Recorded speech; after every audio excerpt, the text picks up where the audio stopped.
It's August 2025, and there's quite a lot going on at Blackpool Pleasure Beach Resort.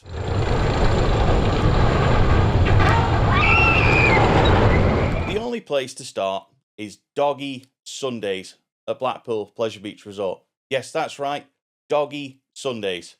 You could take a dog to Pleasure Beach Resort.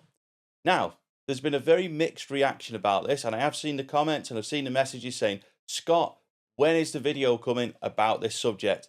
Well, I'm going to cover it in this one with a couple of other things that are going on at the Pleasure Beach. Admittedly, I've been quite reluctant to talk about this subject at Pleasure Beach. The reason being is quite simply, I don't like dogs. Now, I know that it's very much like cats and dogs. It's you either like them or you don't. Well, for me, I don't like dogs for two reasons. One, I find them extremely annoying. Two, I'm allergic to them. If I'm at a friend's house or a family member's house or wherever and there is dogs, I flare up with an allergic reaction. My eyes start burning, my arms get itchy, and for me, that makes them an annoying animal to be around because I just cannot be in close contact with them without feeling some sort of allergic reaction to it. I could take some sort of antihistamine tablet or whatever allergy helping stuff. It just doesn't help and it becomes very irritable for me. So I'm not a fan of this idea. Now, to be honest, if I ever go to theme parks in Europe which allow dogs in, I'm always a little bit reluctant to sort of go because I'm like, I don't really want to be near them because they make me itch and they just make me feel uncomfortable. Now, also, going back to when I was a child, before I actually knew I was allergic to them, I used to play football a lot, big open fields. And so many times, me and my friends would have a game of football ruined by someone having a dog off their lead, it charging at the ball, popping the ball. That's it. School holidays ruined because then you've got to go home, nag your parents, and need a new football. Or in the meantime, you've got to find something else to do. Now, of course, in this day and age, that wouldn't be a problem. People have got social media and other stuff to do. But back in the 90s, we didn't have that. So it was like football was everything to us. So if you're in a big field and you have your football popped by a dog, you're frustrated and it just leaves a sour taste in the mouth. So not only that, the allergic reaction to them. For me, I don't like the idea of dogs being in an amusement park and a theme park. I don't like it at Fantasy Island in Skegness. I don't like it in the parks in Europe that I've seen it allowed. But on the other side, I think it's great for people who do go on holiday to Blackpool. They take the dog with them. They want to take the dog into Pleasure Beach with them. Then so be it. They can do that. Luckily, it's not an everyday thing. It's only on a Sunday. And thankfully, today, the time of upload is Sunday. And we are at Pleasure Beach right now. At the time of this video going on, we will be at Pleasure Beach right now, doing the all-day challenge on the big one. Luckily, there is no dogs on rides, so it's not an issue for doing the challenge and there being dogs in the Pleasure Beach. But if you want to take your dog to Pleasure Beach in August on a Sunday, it's £10 for your dog to go with you. If you're a non-rider, it's now £20 for a non-rider ticket. Of course, if it's just you and your dog, then you're not going to be buying an e-ticket to ride all the rides because you're not going to be taking your dog on the big one with you. Let's be honest, that would be daft. So I've seen all sorts of comments about this. I've seen lots of nasty comments directed at Pleasure Beach's owner and the board and the social media team about this. I don't think that's necessary. At the end of the day, they're trying something different and fair play. They're doing a lot of that this year. And it's not like I'm criticizing the park for it. I'm just giving my opinion that I don't like the idea because I don't like dogs. And that's really where it ends for me. I probably won't visit on any other Sundays this month, but to be fair, I don't have the opportunity to do so anyway, other than the day of upload when we're there, prearranged to do the all-day challenge on the big one. Video for that coming soon. So before we move on from Doggy Sundays, just one more thing. If you do have any opinions or thoughts about this or what I've said, please do let me know in the comment section below. And please do remember to subscribe to Your Experience Guide for lots of theme park content that's already here and there's loads more to come too. Right, moving on from talking about dogs, let's talk about rides and events at the Pleasure Beach. In August, on Fridays, is a brand new event called Friday Night Vibes, taking place at the Pleasure Beach between 7:30 p.m. and 10:30 p.m.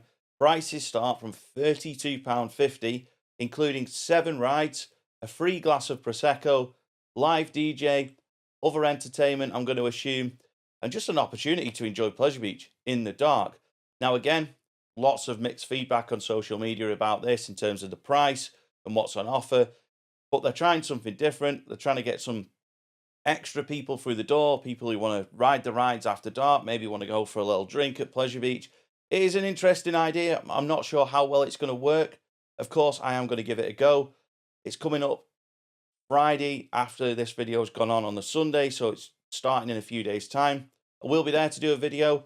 Looking forward to just seeing what it's all about.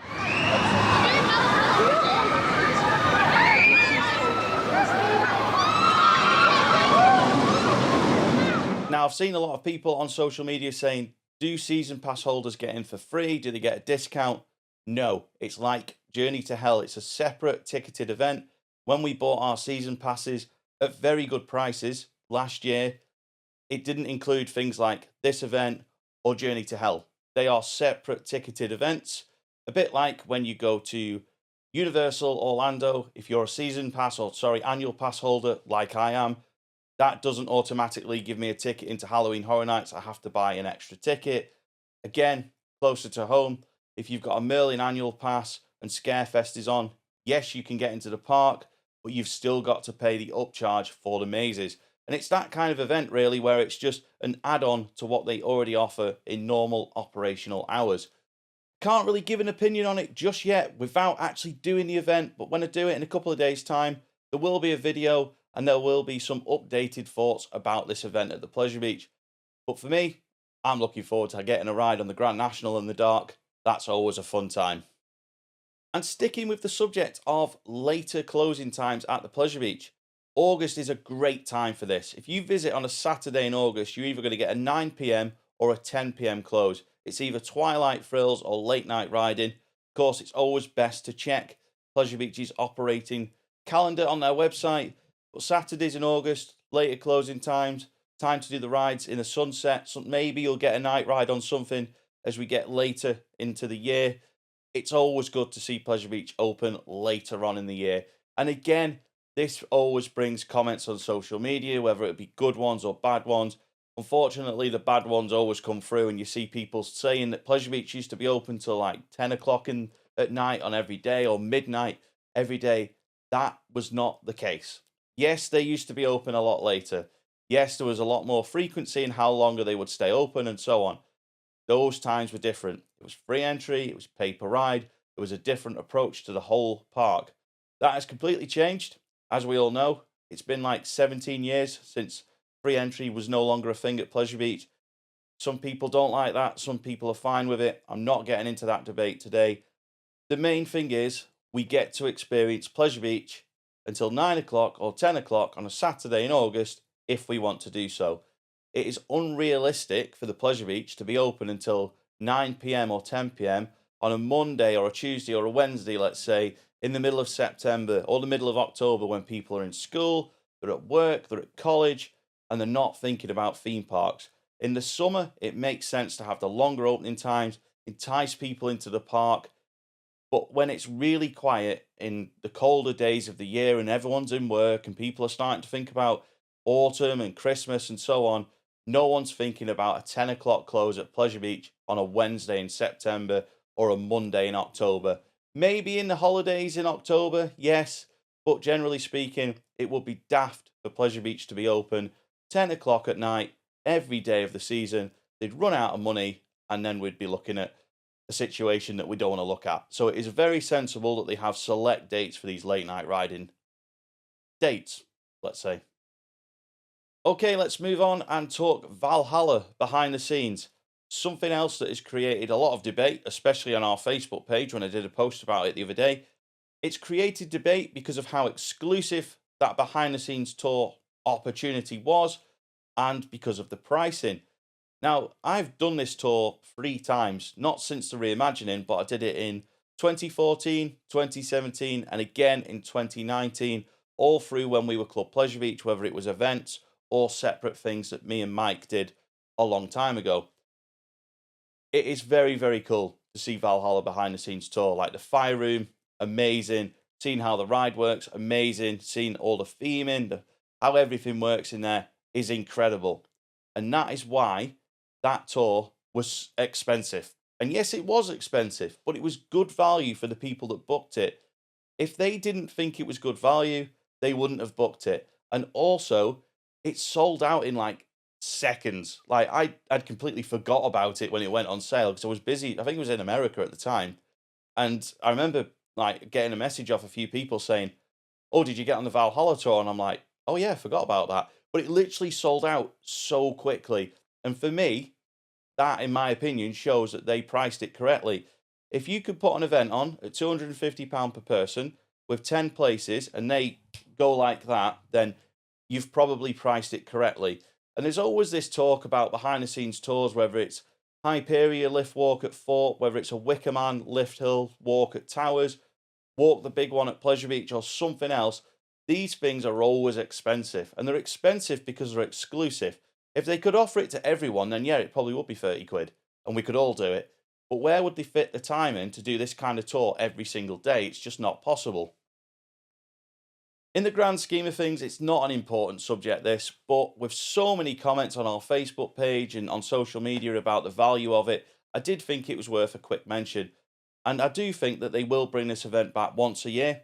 Same number of people, 10 people, £250 a time. I just think it's something that they can offer once a year, and the demand for it will always be there. And when you look at the videos that Coaster Dad did, Lift Hills and Frills did, Theme Park Worldwide did, you can see just how good that tour was. Like, everyone that did it was having a good time. They got to see everything about Valhalla. Well, maybe not the fire room, but they got to see pretty much everything about Valhalla and how it works. And I think Pleasure Beach did a great job, and they do a great job on these behind the scenes tours. And the fact that you can film them as well is amazing. Like some of these behind the scenes tours in other parks, you can't film anything of them, and you've got to put your phone in like a little silly wallet, and you can't get any good photos or anything. It's like, well, how do I keep the memories of it? Whereas if you want to do, say, walk the big one at the Pleasure Beach or when the Valhalla tour was on, you can film pretty much all of it, which is fantastic and adds to the experience. So lastly, just a quick mention to a couple more things going on at the Pleasure Beach at this time of the year. Of course, Hot Ice is on and it's in full flow. I'm grateful that I was able to go on the opening night and do appreciate the invite from Pleasure Beach. It was a great night. First time I've ever done the opening night of Hot Ice, and the atmosphere in there was fantastic. Really enjoyed that whole experience. Then there's other shows and things going on at the park. You've got my friend Steven's favourite show, The Evolution of Magic. Then there's the Ken Webster show. And further on from that, you've got things like Journey to Hell coming later in the year at Pleasure Beach. But for now, I'm going to end the video there. Let me know what you think about the Dogs at Pleasure Beach subject, Friday night vibes, late night riding, and of course the Valhalla behind the scenes tour. Let me know what you're thinking about all of those things in the comment section below. And please do subscribe to Your Experience Guide. There's loads more to come, especially from the Pleasure Beach in the next few days. Many thanks for watching. See you next time.